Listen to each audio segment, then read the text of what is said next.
5 taon na ang lumipas mula nang magtagpo sa ibabaw ng lona sina Manny Pacquiao at Yordenis Ugas. Isang laban na hanggang ngayon ay nananatili sa alaala ng mga boxing fans.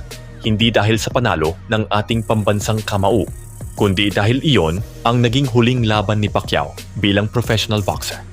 Noong Agosto 2021, si Ugas ang umuwi bilang kampeon matapos makuha ang unanimous decision laban kay Pacquiao. Pero makalipas ang 5 taon, tila hindi pa rin tapos ang kwento para sa Cuban former world champion. Dahil sa halip na si Pacquiao ang humingi ng rematch, si Ugas mismo ang patuloy na kumakatok sa pintuan. At ngayon, muli na naman siyang nagsalita. Ayon kay Ugas, naghihintay lamang siya ng sagot mula kay Pacquiao dahil gusto niyang magkaroon ng pagkakataon na muling makaharap ang 8th Division World Champion. Ngunit may isang bagay na tila hindi niya maintindihan.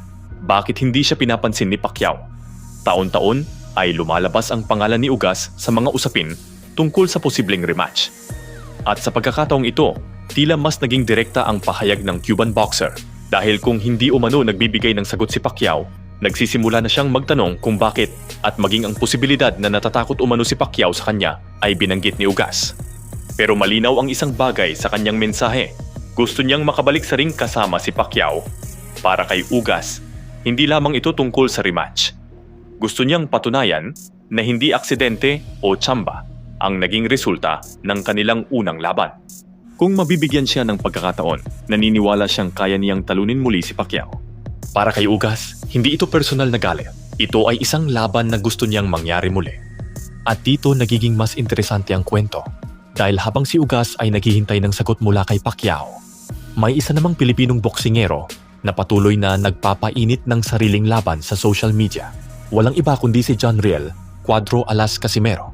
Habang nasa Boracay kasama ang kanyang girlfriend, muling naging laman ng usapan si Casimero matapos niyang banggitin ang pangalan ng pinakamalaking target sa kanyang karir ngayon, si Naoya The Monster Inoue.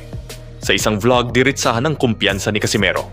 Ayon sa kanya, marami raw sa Pilipinas ang naniniwalang kaya niyang pabagsakin si Inoue. At para sa kanya, ang mga hindi naniniwala ay mga bashers lamang. Pero hindi doon nagtapos ang kanyang pahayag. Muling ipinakita ni Casimero ang kanyang kumpiyansa matapos niyang banggitin ang kanyang naging laban kay Luis Nery.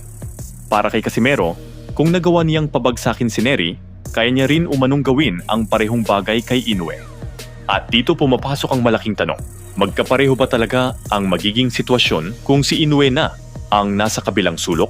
Dahil sa boxing, hindi sapat ang tapang, hindi sapat ang isang malakas na suntok, at hindi rin sapat ang isang magandang performance laban sa ibang kalaban. Si Inoue ay ibang klase ng pagsubok, isang fighter na kilala sa timing, accuracy, speed, power, footwork, at kakayahang mag-adjust habang tumatagal ang laban. Kaya kung sakaling matuloy ang isang Casimero-Inoue showdown, hindi lamang lakas ng suntok ang susukatin. Susukatin din kung sino ang unang makakabasa sa galaw ng kalaban. Kung sino ang makakapag-control ng distansya. At higit sa lahat, kung sino ang makakapagpatupad ng game plan sa ilalim ng matinding pressure. Ngunit para kay Casimero, tila simple lamang ang sagot.